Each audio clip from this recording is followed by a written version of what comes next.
നല്ല തണുപ്പ് ആസ്വദിക്കണമെന്നുണ്ടെങ്കിൽ നമ്മൾ ഒന്നെങ്കിൽ മൂന്നാർ അല്ലെങ്കിൽ കൊടൈക്കനാലോ ഊട്ടിയിലോ അങ്ങോട്ടേക്ക് ആയിരിക്കും നമ്മൾ ഒരു ഒരു ഭൂരിഭാഗം ആൾക്കാർ യാത്ര ചെയ്യുന്നത്. എന്നാൽ നല്ലൊരു മഞ്ഞ് ആസ്വദിക്കണമെങ്കിലോ നമുക്ക് ചുരുങ്ങിയത് മണാലി അവിടം വരെയെങ്കിലും പോകേണ്ടി വരും. അപ്പോൾ അത്രയും ദൂരമൊക്കെ നമ്മൾ യാത്ര ചെയ്യണമെങ്കിൽ ഒരുപാട് എക്സ്പെൻസ് ഉണ്ട്. അപ്പോൾ ഈ ഇത്രയും പൈസ ചിലവില്ലാതെ നമുക്ക് നമ്മുടെ കേരളത്തിൽ തന്നെ മഞ്ഞ് ആസ്വദിക്കാനായിട്ട് സാധിക്കുന്നൊരു സ്ഥലമുണ്ട്. അതെവിടെയാണെന്ന് അറിയണ്ടേ? നമ്മുടെ സിൽവർ സ്റ്റോം സ്നോ പാർക്ക്. ഇപ്പം ഇന്നത്തെ വിശേഷങ്ങൾ സിൽവർ സ്റ്റോം സ്നോ പാർക്കിലത്തെ മഞ്ഞ് വീഴുന്ന കാഴ്ചകളും മഞ്ഞിൽ കളിക്കാനുള്ള അതിൻ്റെ ഉള്ളിലത്തെ കാഴ്ചകൾ എന്തെന്നൊക്കെ ആയിട്ടാണ് നിങ്ങളുടെ മുമ്പിലേക്ക് ഞങ്ങൾ വരാൻ വേണ്ടി പോകുന്നത്. ഹായ് ഫ്രണ്ട്സ്, ഇത്തവണ അക്യോസ് കോർണർ നിങ്ങളുടെ മുമ്പിലേക്ക് വന്നിരിക്കുന്നത് അതിരമ്പള്ളിയിലെ സ്നോ പാർക്കിൻ്റെ ഫ്രണ്ടിൽ നിന്നാണ്. അപ്പോൾ ഇവിടുത്തെ കുറേ വിശേഷങ്ങളും കാഴ്ചകളൊക്കെ ആയിട്ട് നമുക്ക് ഇതിനകത്തേക്ക് കയറാം. ഓക്കെ. നേവി ബ്ലൂ കളർ ജാക്കറ്റാണ് ധരിച്ചിരിക്കുന്നത്. പുറകിൽ ബ്ലൂ എന്ന് എഴുതിയിട്ടുണ്ടാവും. ഫസ്റ്റ് എയ്ഡ് ഫെസിലിറ്റി അവൈലബിൾ ആണ്. റീ എൻട്രി അനുവദിക്കുന്നതല്ല. സ്നോ സ്റ്റോമിൽ നിന്നും പുറത്തു വരുന്നവർ ജാക്കറ്റ്, കംബൂട്ട്, ഗ്ലൗസ് എന്നിവ സ്നോ സ്റ്റോമിനകത്തോ ആന്റി റൂമിലോ അഴിക്കാൻ പാടുള്ളതല്ല. അപ്സ്റ്റേഴ്സിലാണ് അയച്ചു വയ്ക്കേണ്ടത്. ഇവ അഴിച്ചു മാറ്റുമ്പോൾ നിങ്ങളുടെ വിലപിടിപ്പുള്ള വസ്തുക്കളൊന്നും നഷ്ടപ്പെടാതിരിക്കാൻ ശ്രദ്ധിക്കുക. എന്തെങ്കിലും നഷ്ടപ്പെട്ടിട്ടുണ്ടെങ്കിൽ ഫസ്റ്റ് ആൻഡ് ഹാഫ് അവറിൽ അറിയിക്കേണ്ടതാണ്. സ്നോ സ്റ്റോമിനെ കുറിച്ചുള്ള നിങ്ങളുടെ ഓരോരുത്തരുടെയും വിലപ്പെട്ട അഭിപ്രായങ്ങൾ ഫസ്റ്റ് ഫ്ലോറിൽ രേഖപ്പെടുത്തണമെന്ന് അഭ്യർത്ഥിക്കുന്നു. ഇത്തരം കാര്യങ്ങളാണ് ശ്രദ്ധിക്കേണ്ടത്. എല്ലാവരും മാക്സിമം നന്നായി എൻജോയ് ചെയ്യാം. Have A nice day. Thank you. ഇപ്പോൾ നമ്മൾ കേട്ടത് ഇതിൻ്റെ അകത്ത് കയറുമ്പോൾ നമ്മൾ പാലിക്കേണ്ട കുറേ കാര്യങ്ങളാണ്. അതായത് അതിനകത്ത് ഇടാനുള്ള ജാക്കറ്റും ഷൂവും ഗ്ലൗസൊക്കെ നമുക്ക് അവിടെ നിന്നാണ് തരുന്നത്. പിന്നെ സോക്സ് നമ്മൾ സെപ്പറേറ്റ് വാങ്ങിക്കേണ്ടതുണ്ട്. എന്ന് വെച്ചാൽ മറ്റുള്ളവർ ഉപയോഗിക്കുന്ന സോക്സ് നമുക്ക് ഉപയോഗിക്കാൻ സാധിക്കില്ലല്ലോ. പിന്നെ അതുപോലെ തന്നെ നമ്മുടെ മൊബൈൽ സ്വന്തം റിസ്കിൽ നമ്മൾ ഉപയോഗിക്കണം. പിന്നെ അതേപോലെ തന്നെ നമ്മുടെ വിലപിടിപ്പുള്ള സാധനങ്ങളൊക്കെ സ്വന്തം റിസ്കിൽ തന്നെ സൂക്ഷിക്കണമെന്നൊക്കെയാണ് അവർ ഇതിലൂടെ പറഞ്ഞു തരുന്നത്. അപ്പോൾ നമ്മൾ ആ ജാക്കറ്റും ഗ്ലൗസും എല്ലാ സാധനങ്ങളൊക്കെ ഇട്ട് അതിൻ്റെ സേഫ്റ്റിയോടുകൂടി തന്നെ നമ്മൾ അതിനകത്തേക്ക് കയറണതാണ്. ഈ റൂമിനകത്ത് വന്നിട്ടാണ് നമ്മൾ ആ മഞ്ഞിനകത്തേക്ക് കയറി പോകുന്നത്. നല്ല ബലത്തിലാണ് ആ ഡോറൊക്കെ തുറന്ന് കിടക്കുന്നത്. കണ്ട ആ വിശാലമായിട്ടുള്ള ഒരു മഞ്ഞിന് മലയിലേക്കാണ് നമ്മൾ കയറി ചെല്ലുന്നത്.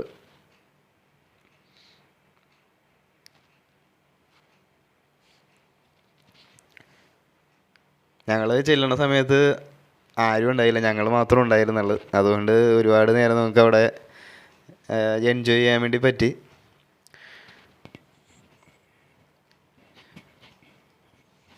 ഇപ്പോൾ ഇവിടുത്തെ നമുക്ക് കാഴ്ചകളൊക്കെ ആയിട്ട് അങ്ങോട്ട് കൂടാ. അതിൽ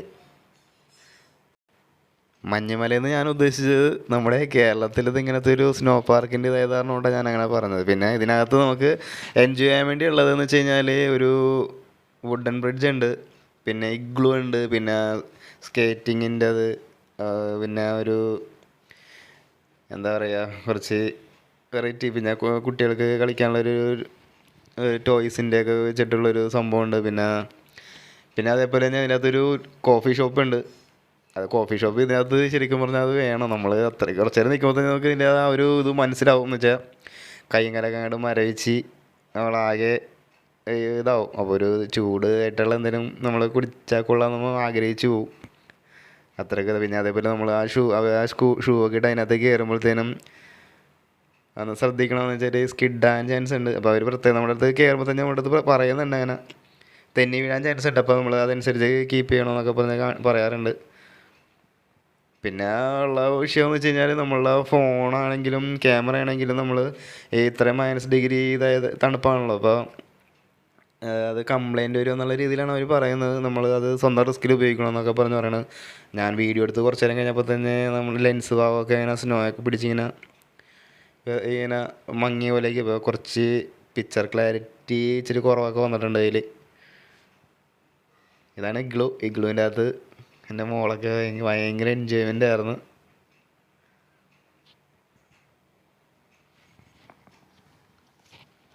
ഈ കാണുന്ന ഒരു റെയിൻഡിയറാണ്.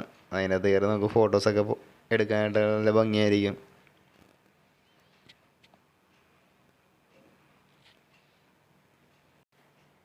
ഒരു ക്രിസ്മസ് ടൈം ഡിസംബറൊക്കെ കൊള്ളിച്ചൊക്കെയാണ് ഇവിടെ വരുന്നതെന്നുണ്ടെങ്കിൽ ആ ഒരു ക്രിസ്മസിൻ്റെയൊക്കെ ആയിട്ടുള്ളൊരു അറ്റ്മോസ്ഫിയർ നമുക്കിവിടെ ക്ലിയർ അവർ ചെയ്തു തരും. എന്ന് വെച്ചാൽ സാൻഡേഡ് ഇതൊക്കെ ഉണ്ടാവും. അപ്പോൾ കുറച്ചുകൂടെ കളർഫുള്ളായിരിക്കും.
തണുപ്പത്ത് മരവിച്ചിരിക്കുന്ന സമയത്ത് കുഞ്ഞ് അതൊന്നൊരു കുഴപ്പമില്ലെന്ന് തോന്നുന്നു. എൻ്റെ മോള് നല്ല അടിപൊളിയായിട്ട് എൻജോയ് ചെയ്തേക്കണം. അവിടെ നിന്ന് വിളിച്ചിട്ട് ഒരു ഫോട്ടോയ്ക്ക് പോലും പോസ് ചെയ്യുന്നില്ല വിളിച്ചിട്ട്.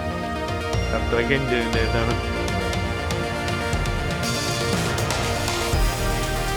എല്ലാവരും തണുത്ത് വിറച്ചിരിക്കുമ്പോഴും നമുക്കൊരു കുഴപ്പമൊന്നും ഇല്ലാണ്ടാണ് നിൽക്കണത്.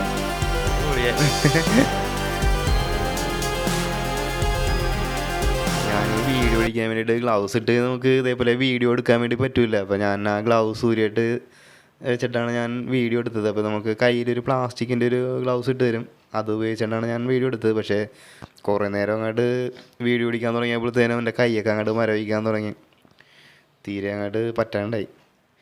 അതുകൊണ്ട് കുറേ വീഡിയോസ് ഞാനിതിൽ ഇന്ന് ഒഴിവാക്കിയിട്ടുണ്ട്. എന്നുവെച്ചാൽ നമുക്ക് സാധാരണ തണുപ്പ് പോലെ അല്ലല്ലോ, ഇത്രക്ക് ടെമ്പറേച്ചർ ഭയങ്കര തീരെ കുറവായിട്ടുള്ളത് കാരണം എൻ്റെ കാലിനകത്താണെങ്കിലും കാലിനകത്തൊക്കെ മഞ്ഞ് കയറിയിട്ട് കാലും മരവിക്കാൻ തുടങ്ങി. അവിടെ നിന്നിട്ട് ഇങ്ങനെയെങ്കിലും പുറത്തിറങ്ങിയാൽ മതി എന്നായിപ്പോയി.